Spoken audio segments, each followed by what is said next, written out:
என் நெஞ்சில் குடியிருக்கும்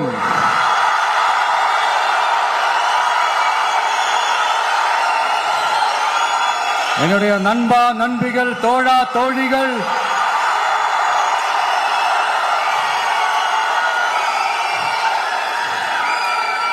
உங்க எல்லார் கூடவும் இவங்க எல்லார் கூடவும் இந்த ஸ்டேஜ்ல நானும் இருக்கிறது எனக்கு ரொம்ப பெருமையா இருக்கு.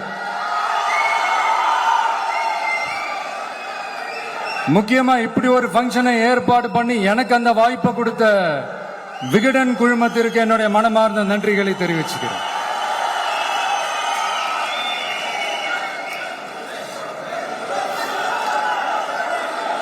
இன்னைக்கும் நிறைய பேர்கிட்ட உங்க ஃபேவரட்டான ஹாலிடே டெஸ்டினேஷன் எதுன்னு கேட்டீங்கன்னா நியூயார்க் சிட்டின்னு சொல்லுவாங்க. ஏன்னா அங்க போய் ஒரு 2-3 நாள் தங்கிட்டு வர்றதே அது ஒரு பெரிய ஸ்டேட்